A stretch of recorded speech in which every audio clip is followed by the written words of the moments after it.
Cultural Competency. And we're very, very fortunate today because we have Leonard Steinberg from Compass here to join us on this discussion. Leonard, it's so nice to see you. Thank you for being here. Thank you. Good to see you. It's such an important topic and it encompasses so many different areas. And, it's funny, Leonard, I reached out to you, I don't know, when this topic first came up, you always have really interesting things to say about all different parts of the industry. And particularly, I know that you're very big on not just focusing on the IQ, but more the EQ and just the interactions between people and having a certain type of culture environment. You were all big on that before we were required to have the course. Definitely. I think that there is something astoundingly civil about being civil towards one another and behaving in a certain manner that's professional. And I think it just makes life better for everyone. And frankly, I think it's really good for business too. So if anyone has any doubts about its value and think it's just a lot of, woohoo, it really isn't. It really is good for business. And for me, it has probably been the number one driving force for my business is the relationships I build and nurture and the quality of conduct I hope I can maintain consistently with everyone I deal with, not just clients and customers, but colleagues, lawyers, managing agents, and everyone in between. You know, it's interesting because you're 100% right. And I look back on my career and my moments that are my least favorite and that I look back on are the moments where, you find yourself in that situation that's somebody just rubbed you the wrong way, and the next thing you know, you're giving them a piece of your mind in a way that you're not very proud of. But I have noticed, and I'm sure that you're with me on this, when I got to a certain place in my career, and it seems that way those around me as well, and not just my career, but maybe just where I got to in life. I think when I hit 50, it started changing where I don't know what it is. I don't know if you soften or you just don't have as much fight in you anymore. And it just seems like, but it feels that way forever. It feels that way for most people, like I relate to these days that are around the same age. Well, I haven't quite gotten there yet. I have a few years to go. But I do think age does hopefully instill some level of maturity in being able to see the big picture.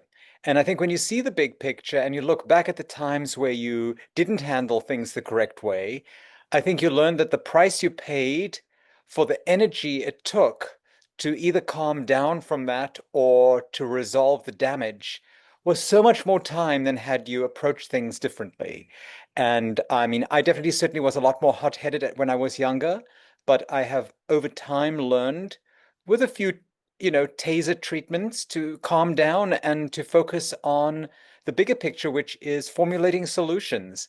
I know there's one agent I actually bought my house from her, my weekend house from her in Connecticut. And every time there was an issue, she just said, think solutions, think solutions, think solutions. And I think that's just such a very helpful way to take on the stresses that we endure, because I think for so much of the process, we are absorbing so much of the emotional stress of others. And I think it requires a constant reminder that our role in all of this is not to make things worse, but to soften the blow for everyone.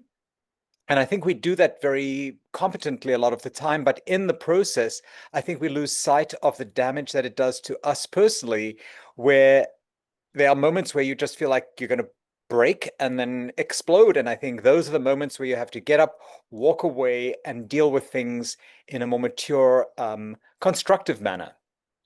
I guess they call that almost like the pause, right? We all need to learn to do that pause and not address it head on right away. Well, Well, that's key. I right. think you do have to have a pause button, and I really think having a clear vision in your mind that there are those moments in time where you have to press that pause button urgently, because if you don't, it's like not slamming the brakes while driving fast. Chances are, if you hit something slower, it'll be a lot less damaging or hopefully prevent any kind of accident. And if you keep going at high speed, you will cause a lot of damage and possibly injure yourself in the process, which is maybe the best selfish means of, doing this effectively amongst all our peers, because sometimes people go like, well, I don't care as long as I get the deal done. That's what I'm hired for. But when people realize that the damage you do to yourself and your reputation, not to mention the internal damage it does, because all those moments of high drama are not very good for your soul. No, they're not. They're really not. While you're talking about cultural competency and what you feel it means, it sounds like it applies to everything in life. But right, it doesn't matter whether you're talking about brokerage, being a lawyer, just being, just towards your friends, towards your peers, whoever it is. What does it mean though when we talk about cultural competency in the context of real estate brokers, because it is a required course now? What would you say it means in that context? Well, first and foremost, I think there's a employee manual at Nordstrom that's very, very ultra simplified, and it just basically says, do the right thing. And I think inherently we know what the right thing is, but there's certain rules in real estate that pertain to ethics and conduct that have to be learned, and they should be known, and they should be followed. And when you do follow them, the guiding light should always be, what would you like it, how would you like things if the tables were turned? It's the easiest way to rationalize things. But I think that's where the pause button comes into play. When you do actually put the pause button, you have the time then to process that empathetic note that's important in understanding what are the rules and ethics around something like the situation we're in. So is it okay to call another agent's client to try and solicit that exclusive of theirs? No, there are rules around that. But aside from the rules and the law, I mean, there's also a law that says, you shouldn't kill someone. Well, inherently, we don't need to read the law to know that that is right or wrong. We inherently morally know what is right or wrong. For the most part, I think most people do actually know that. And I oftentimes think our worst mistakes in life are made purely by bad choices. So when we choose unwisely, we pay a stiff penalty for that, because ultimately, I recall recently a very, very, very successful agent who had achieved success by playing really not by the rules, what I would call a dirty player who, just really embodied everything, that I think everyone on this call would find abhorrent. Um, and he behaved really badly. And I'd heard so many stories from so many different people to know that it was true. Because I think if you hear one or two stories, that could be great, like, they stole my client. And they're like, well, what exactly happened? Everyone has interpretations of the facts. And I think until you get all the facts really clear, you don't know. But once you've heard a story like this multiple times, that is when you know there's truth. And this agent called me to show a new listing I had, which was a very, very in-demand property, something I knew he would have a client for. And he emailed and said, I would like to show this property on Wednesday at 11. And I responded, one word, no. And within seconds, my phone literally exploded on my desk. And it's like, what do you mean, no? What are you talking about? And I said, look, I said, this is the perfect learning moment for you to understand what so many agents have experienced from you. Because I know of too many agents who have called to get into an exclusive of yours where either you didn't return the call, or you made it impossibly difficult for them to get in, or you didn't let them in, or you made them wait in the lobby while you took their client up, and a whole host of really rotten stories. And it was like, oh my God. And I said, well, you know what? I'm going to give you I'm going to give you two options. One is to call every agent that you can remember that you've done something bad to. And once they've called me and told me that you apologized really sincerely, at least 20 of them, then I will let you in. Or alternatively, you can tell your customer, I am a rotten broker. I do not play by the rules. I'm unethical, so I'm not allowed to get you into this listing. But you can choose any other broker on the planet to bring you in except me. Take your pick. Anyway, that is an extreme example of how bad behaviors ultimately make you hit a wall. So if you need any incentive to do the right thing, it's really pretty clear that there are written rules, and then there are gut knowledge. There's gut knowledge to know what is the right thing to do. I think a combination of both is important, but most importantly, I think when you hit that pause button, it affords you the opportunity to choose wisely. I know for myself, there have been times I've unintentionally where maybe it's in an email, maybe it's on a call where we offend our client, whatever it is, we just offend somebody. Have you ever unintentionally offended one of your clients in a real estate deal? And how did you regain, get back to their good graces? There is only one client in the world who I told off with absolutely zero desire ever to work with them ever again. And I didn't care if they told any of their friends about it, because whoever is friendly with this client is horrible and I don't want to work with them either. So just one, just one. That's And good. then, Then you're very lucky. yeah, but there have been others where maybe I used a certain tone of voice, or maybe I didn't inform them sufficiently, or maybe I didn't communicate with the right tone or words, where I would call up and apologize very quickly with an extreme apology, not a mild, like, whatever. I was sincere about it and I felt really lousy about it. And I made amends for it with like some kind of closing gift or something to really show that I was genuine about this. And most times people understand, because everyone understands heated moments, everyone understands high stress moments. And sometimes clients behave really badly, agents behave really badly. Anyone in this industry probably has a pretty good excuse for bad behavior. Or hang on, no one has a good excuse for really bad behavior, but probably everyone has a reason for it. So I think Correct. there are good reasons for behaving badly in the spur of the moment or not doing the right thing in the spur of the moment. But in retrospect, I think most people would look back and say, I could handle that differently. And yes, I've had to apologize. I've had to apologize to agents where maybe I was too short. Maybe I was not as empathetic as I needed to be. Maybe I just simply forgot to do what I should have done. And yes, that requires apologizing and making amends for it. And usually, when I screw up, and I have screwed up and I probably will again, I will always call up and say, hey, now I owe you a favor. When that time comes, call on me for the favor and remind me of this moment, because as much as I'm apologizing, I owe you. And I think people relate to that and go, okay, that's genuine. That Mhm. feels good. That's nice. That's nice. How do you, when you're marketing a property, you want to make sure that like you're blasting it out there for everybody. It doesn't matter where you live, what language you speak.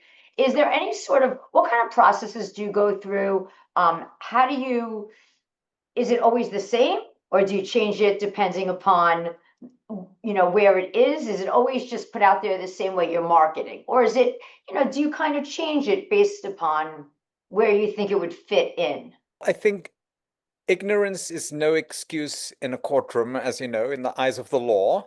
So I think the first thing to do is to do a lot of reading and understand exactly what the law is. You know, when you read a code of ethics, it's not a piece of paper to throw in a drawer. It is something you should read and maybe reread, because sometimes we forget what they are. You know, there are certain intricacies to the law that something are like, really? Oh, I forgot about that. You know, when people say steps from Central Park, that could be viewed by someone in a wheelchair as, exclusion. Right. I never thought of it that way. And you know what? Until you can't walk to the park, you may never know what those words feel like. So as much as some people will go like, "Oh, that's so woke and that's so crazy and blah blah blah," I go, "You may be right, but at the same time, have you ever been in that position?" And Right. I was speaking once to Robert Refkin, and I was like, "Oh, this is so crazy, this whole thing about the tac cabs and the race." And he said, "You know what? There have been many occasions where a cab did not stop for me." I was like, "Are you kidding me?" And it wasn't because I'd never experienced what he's experienced. So I think until you have actually walked in the shoes of someone who there are laws to protect, you shouldn't poo-poo them. And maybe you should put on that empathy cap and maybe understand better why those laws came about. A lot of the laws that sound a little extreme didn't come from thin air. Oftentimes they came because there was a genuine need to address this because people didn't empathize. So I think reading and understanding the law, reading and understanding the code of ethics, and yes, keeping that consistent to me is actually more important than adjusting from one audience to the next, to the next, to the next. I actually think if you just keep it consistent across the board, you'd never have to think or worry. And Right. it's like when someone is a liar, that's a lot of work because you've got to keep that Yeah, lie consistent. That's a lot more work than just being honest. When you're that's right. honest, you don't have to think that hard. That's right. That's that's very true. One of the very, I would say, that comes up the most often is probably in your business, maybe somebody that's coming to, maybe English isn't their first language. That's probably, if you deal with enough foreign investors, I'm sure that that happens. Or maybe it's not even the language, but more so, even when somebody can speak English, sometimes words just don't translate the same, uh, and it doesn't have the same meaning and feel. So when you are working with a client that is from another country, their English maybe is limited. What would you say would be, what are some ideas that you would recommend to your team for how they could accommodate that person and make them comfortable? Well, I think the first step towards being effective in anything is doing your homework. So the first step to do is to understand where the people are coming from, what language they speak, and maybe do some reading up on what that actually means, because it's not just the language barrier, it's also culturally, sometimes things are different. And we might argue, even correctly, that what we are saying culturally is better than what they're doing. Who cares? At this point, this person's reality is just different. So understanding is step one. Doing the homework is always wise. So once you've done the homework, which you can do from the palm of your hand, there's no more excuse saying, well, I had to go, you know, 30 minutes to the library and I didn't have time. You can do a lot of research within a matter of minutes to get at least a basic understanding of what you're maybe confronting. But language barriers are very, very difficult. And oftentimes, our clients ask us for feedback, and the people who have walked through the property were speaking a different language. And you're like, I have no idea what they said until I've spoken to their agent or gotten some kind of translation. I just don't know. So I think that is very challenging, and speaking different languages is always very effective. But, sometimes people say when I go to Miami, I assume people are going to be 30 minutes late. In Right. New York, if you assume someone's 30 minutes late, you're immediately assuming they're unprofessional, uncaring, selfish, incompetent, etc. But in Miami, you'd say, well, that's just maybe normal. And I Miami think, time. yeah, Miami time. So I think one has to understand the language differences. I think Google Translate is very helpful. I've often had things translated, but beware because the AI in the translation modules, there is a German thing that says gleich geht das los, which means it's going to start imminently. But if you translate it via Google, it says equal goes it loose. You know, you've got to be very careful with Google Translate, just all Google search and AI. So I think being able to speak the language colloquially is incredibly valuable. Partnering with someone who speaks the language colloquially could be equally helpful. And doing a bit of research. Along those lines, so somebody's from another country, and I New York is different than every other state in the country when it comes to transacting real estate. So there's no doubt that it's different than everywhere else in the world. So when you are dealing with people that are had immigrated here, what would your suggestions be on helping them navigate the real estate process or understand the real estate process? Well, I think the first and foremost thing you have to do with anyone coming in from out of town, I learned this the hard way recently. I dealt with some very, very, very successful, extremely wealthy, brilliant people from Europe. And I caught myself realizing that as smart as they did not know what I know about real estate, and I was not doing a sufficient job preparing them, educating them, getting the team together early, really alerting them to all it takes, not just to find a property, but then to do the due diligence to figure out if it's the right property, if the contract's right, and then to get to closing, and then to figure out what that takes to live in that property, what it takes to transfer funds, etc., etc. So there's a major learning curve that people have to have, and it is arrogant or, in my case, lazy that I didn't really think through how much pre-education work I really had to do. And it's not superficial. Yes, you have to make it lighter, but you have to be really thorough and detailed. And then the next lesson I learned is once ain't never enough. You have to repeat. And there were times where I said, but I did tell that to you, and here is the email. And that is a really lousy way of responding. And I learned that the hard way. Instead of saying, but I told you that on so and so, you should just calmly go, let me go over that one more time. This is what happens, da, da, da, da, and explain it with great empathy because they are emotional basket cases. They're nervous. They're buying in a foreign country. Everything feels a little different. They don't want to admit it. They're a little embarrassed that they don't know everything because in the rest of their world, they know everything. So a little bit of empathy towards that, understanding and calmly answering the questions as they come, even if they ask the same question the 10th time.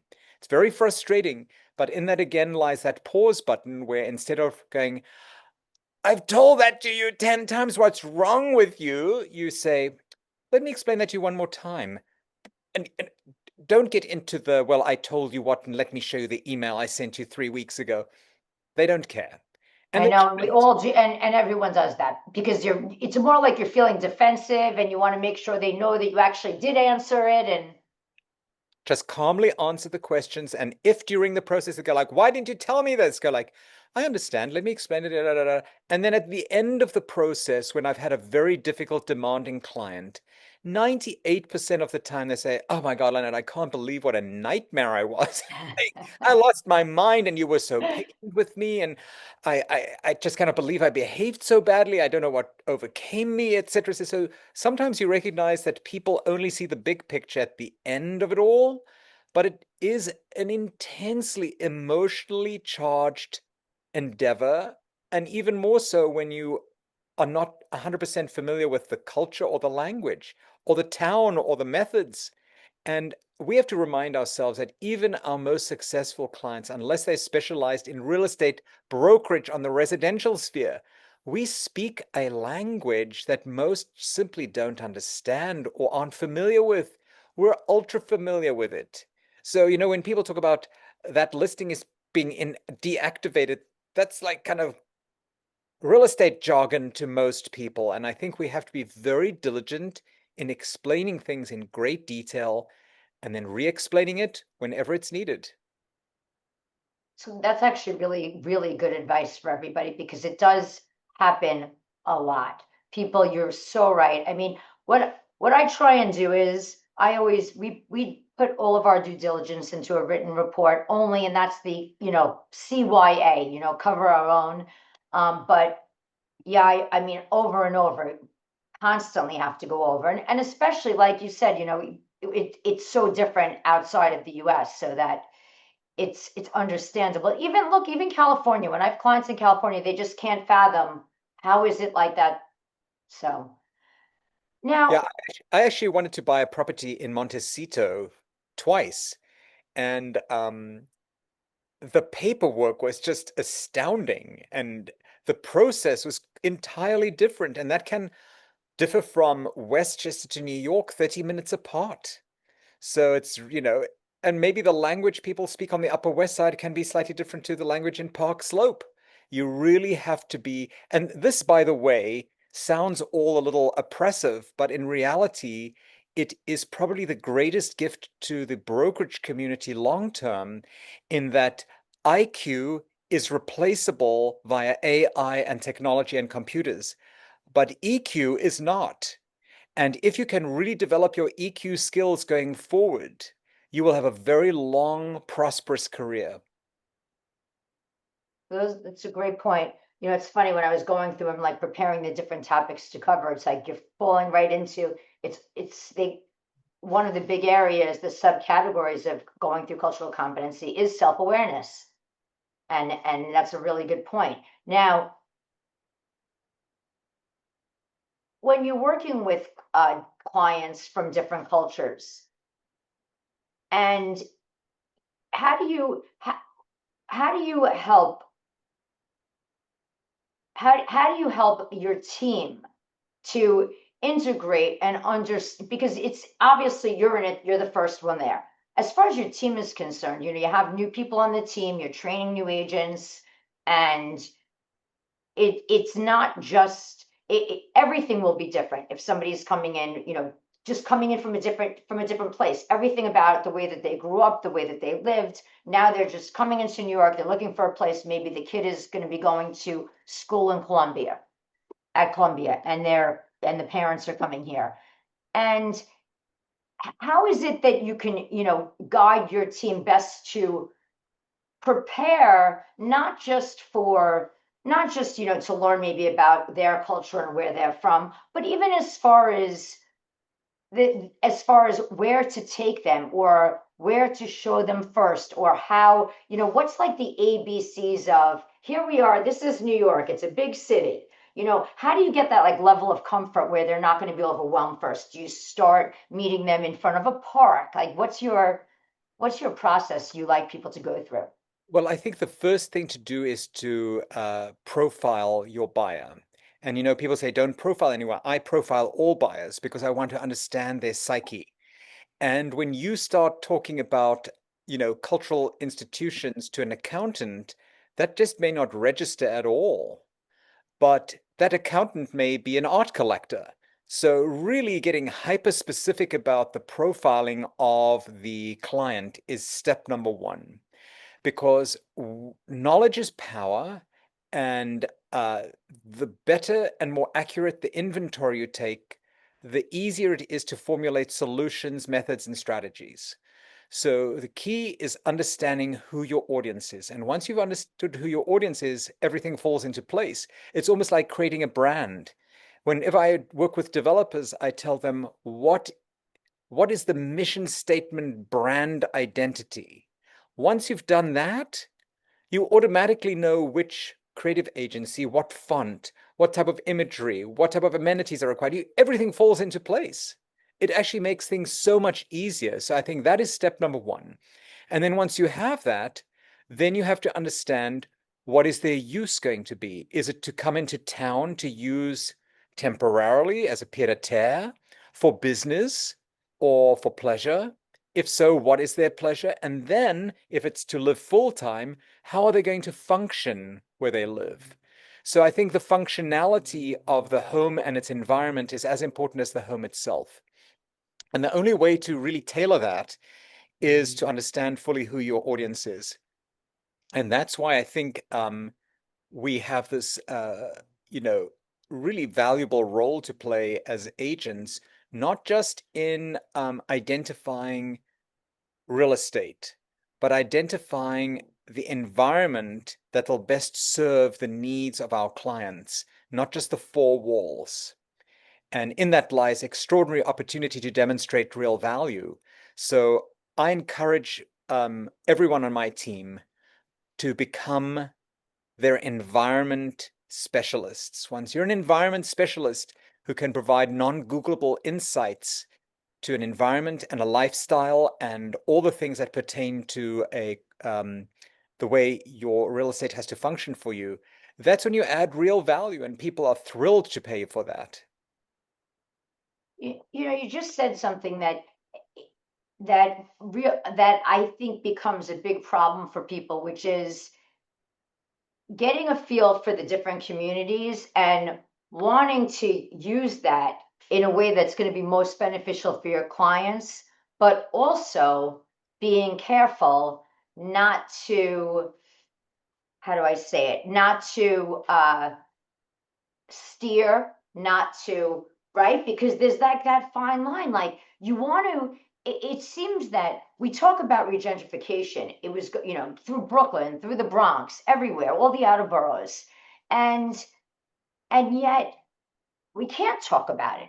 We can talk about it, but we can't talk about it. So how it's like, how do you reconcile that? How do you reconcile wanting to know about, maybe new immigrant communities, or where what's going on in this area? How do you do that, but also not be violating fair housing rules?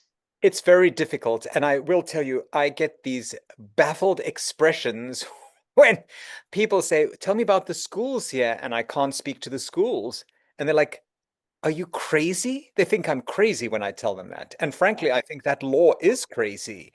But what I tell people is, I am always prepared. These are your school options.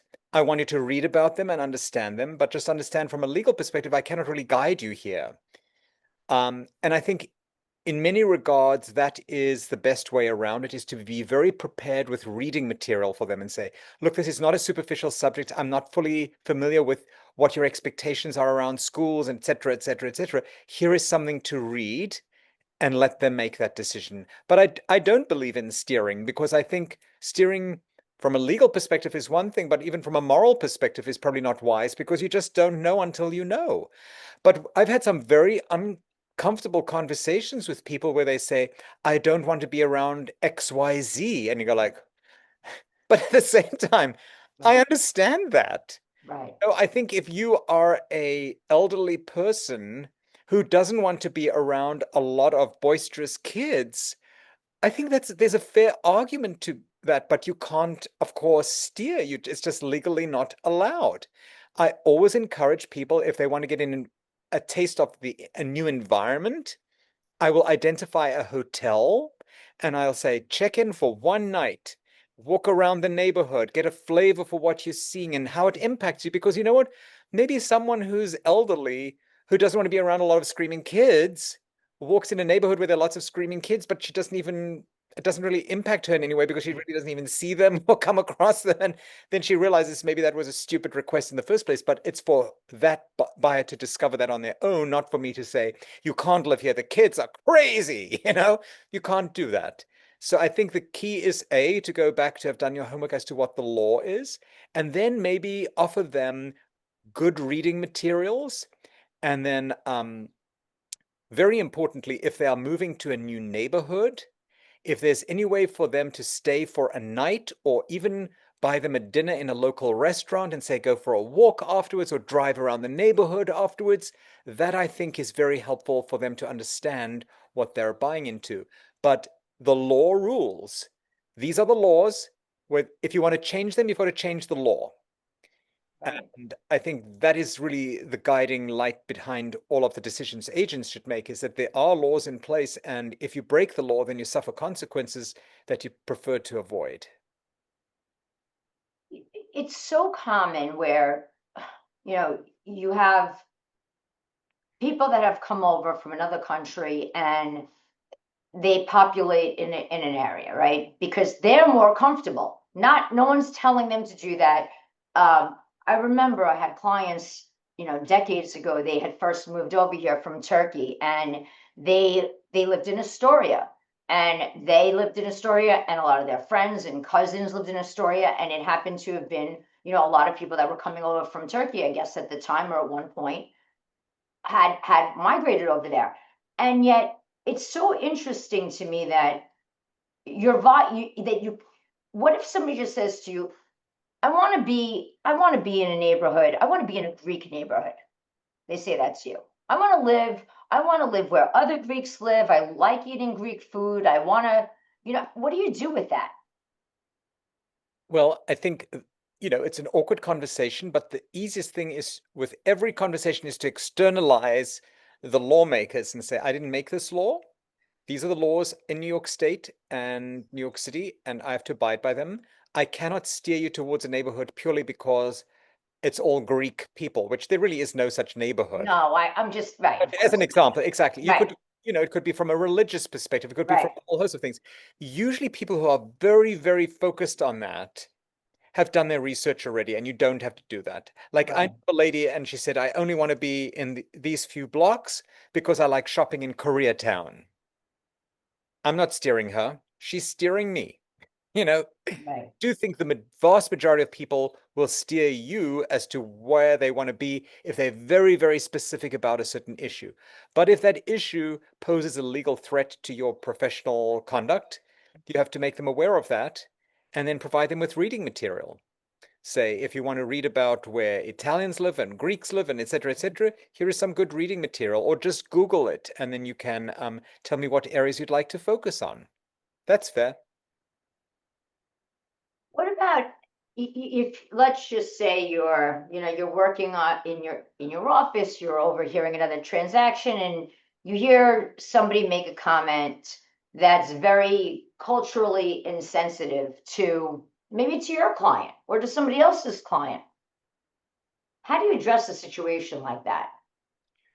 Well, I think the first thing is to understand what is your existing relationship with that person to know whether this is something you can confront on a one-on-one basis, or if it's maybe something you have to bring to the attention of your office manager. Office managers are designed to deal with difficult circumstances. So if I hear Sally or John in my office say something that's really inappropriate, I have no hesitation to go up to them and say, hey, that didn't sound like you. Or, whoa, that was a bit much. Or just so you understand, saying stuff like that is illegal, if it's Right. illegal. And more than likely they'd listen to me because they know I'm not coming from a bad place.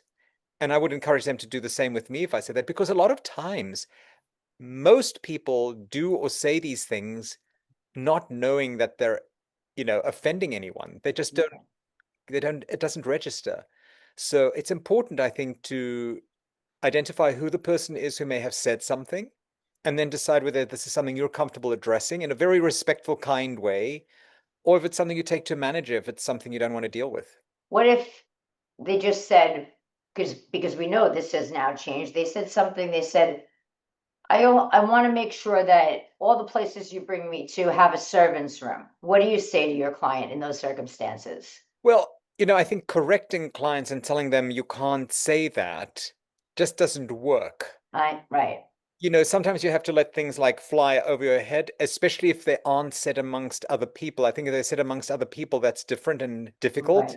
right, right, I think if you say, oh, you're talking about housekeepers. right, You mean housekeepers? right. Or you just say, oh, so you need a room for a housekeeper. Do you want it in the apartment or outside of the apartment? Or would you be okay with an apartment next door or in Yeah, another building on the same block? I think you can correct people subtly without shaming them.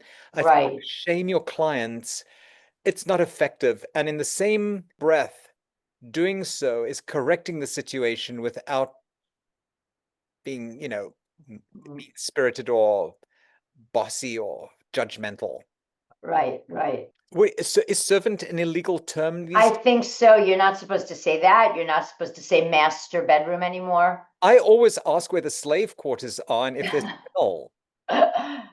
I mean, there are certain things that are just common sense knowledge. Yeah, You just got to go like, really? I know. Like certain things you just don't say anymore. Why? Not because we have become more weird, but maybe because we've become more informed, more educated, smarter. And maybe we should be more empathetic to more people. And maybe, yes, if it's a very small minority of people who are impacted by a negative terminology, that's even more reason to be empathetic towards them and kinder. And at the end of the day, all of these laws really are not about murder, let's face it. They're very, very much about respect and kindness. That's really what it boils down to. Along those lines, very often we see that there are problems between neighbors. It could be in an apartment building, it could be, neighbors that live on a street, a suburban neighborhood. How would you suggest resolving conflicts that might exist, cultural conflicts that might exist between neighbors, between different tenants? Would how would you recommend, it happens. It definitely happens. It could be somebody's cooking food that they don't like the smell of it and they're from another country and it could be making them crazy and they live next door and they hate them for it. I had a friend. She's still out there, but we haven't seen each other in a while. And every time I would say something, she'd be like, "So tell me, Leonard, how is that going to serve you?" And I think that is truly the best advice I've ever gotten because so many times you want to be right. You may be dead right, but there's nothing worse than being dead right, but dead. Right, The key is to approach all of these situations. Number one, evaluating is the person or the issue, you know, is there a level of sanity and rationality there that can be rationalized with? Because if there isn't, it's a pointless exercise, right? right, But I think what you have to do first and foremost is to approach things really non-aggressively. Because I think the minute you are aggressive in any way towards anything or anyone or any creature on the planet, they immediately go into attack mode as a form of defense. And then the focus has disappeared and it ain't going to serve you well. right, I've learned that the hard way. I think the key would be is if you could approach things in a very kind manner, maybe even sometimes with cookies, whatever it takes, maybe a bottle of wine, whatever it takes to like diffuse the soften. situation and show you a calming um, I learned this from a friend of mine from Texas. We were driving in the back of a cab, and it was one of those cabs that did the stop and the start and the stop. And I was like, "Oh my God, I'm gonna get sick!" And she was like, she was from Texas, and she said in the nicest way, she said, "Excuse me, sir, but you have such a beautiful, clean cab." And I can't do it with a Texas accent, but if you keep doing the harsh braking, I think I'm going to throw up and I will mess up your cab. And I don't want to do that because your cab is so beautifully clean. And he was like, "Oh, that's so nice of you." And all of a sudden he drove differently. My version, a disaster. Her version, effective. So the question is, what do you want to be? Do you want to be right or do you want to be effective? And I think if you approach things in a certain mannerism that affords you an audience that's going to listen to you, that's step number one. And then step number two is maybe to approach with some suggested solutions that somehow you structure in a manner that makes it as if it was the other person's idea, not yours, so that there's a buy-in. Because I think if you say, you need to stop doing X, Y, Z, you've lost most times. But if you can come across with a solution that feels like you're going to get this, serious buy-in, where the other party is going to maybe feel it was their idea, you'll win. So the key is from the very outset, decide, how is this going to serve you? Whatever you do, is it going to serve you well? Is it going to achieve your end result? I happened to have last night been with two of your friends. I was with Samantha and I was with Gordon, and I was just kind of like listening because they were talking from business stuff, and they were talking about Compass. You guys have a lot of different groups. There's different groups. It could be different cultural groups. It could be a mahjong group. It could be there's just tons of groups to fit. And I really I think it's great. And I was just wondering, I figured I knew I was seeing you then today. Is that part of ensuring that the company is more culturally competent? Is there something behind it that one of the reasons why you guys do offer so much, there's so many different diverse groups? Look, I think we are by nature as human beings rather tribal. And there's nothing more daunting than being a individual in a tribe of 40,000. That's daunting. I think smaller groups help you feel like you belong. It's just the way when we live in New York City and you have your block or your building, and it feels like this much more manageable village as opposed to this mega city. So I think it's really mostly about appreciating that there are these different groups, um, but more importantly, feeling like you really have a connectivity with people and something that unites you in some way that gives a sense of belonging that you may not get on your own or part of this massive group for which there are definitely uniting factors, but maybe nothing that specific. So Irish at Compass, that's kind of fun, you know? It doesn't mean like if you aren't Irish, we hate you. Right. By the way, we have a group at Compass called Women at Compass who embrace and invite men to participate in all their events. It's not like we're women at Compass, keep the men out of here. It's not, whenever people group together out of hatred, that's one thing. But when they group together out of connectivity, it's wonderful. And it gives you these little villages throughout a big, metroplex that I think makes life much more fun, much more enjoyable. I think it's a wonderful way to connect and Yeah, get no, closer. yeah, no, it is. I think it's great. And I think I'm sure it's very helpful also, especially for like even the newer agents or people that are just coming over from another company or another state. I Yeah, absolutely agree. I think there are so many of these smaller groups that give people a sense of belonging and a sense of purpose and a sense of, you know, connecting. I think people really enjoy connecting with other people, and so many friendships are forged in our professional capacity because we work so much. So right. having these semi, professional friendships emerge, and some of them, you know, evolve far further into becoming close friendships. That's wonderful. If you think that, let's assume working is at least 50% of our lives, because in real estate, it's not a third, as you know, you're probably 80% of your awake Right. life. So if it's at least 50% of your life, having zero connectivity, on a more personal level, all that time seems kind of sad. So I think there's something joyous about it. One of the things that I personally have experienced and noticed is just how not knowing people, not really knowing them. It's superficial, hello, goodbye, good morning, how are you? How was the trip? Those are just conversational words. But I notice myself how easy it is to be misinterpreted just because you don't know. That's so funny you say that because I remember distinctly calling up Robbie Brown in 2019, and I was like, Robbie, we have been working together in this industry for almost 20 years now. And we've had wonderful interactions here and there. And hello, Robbie, goodbye, Robbie, blah, blah, blah, blah, blah. But we've never actually sat down and had tea or lunch or anything. I said, let's go for dinner. And, you know, I learned at the time that he was suffering a really serious illness. Um, I just learned so much in 2 hours over dinner that I had no idea about, zero. And in that lies so much wisdom that for almost 20 years I didn't have.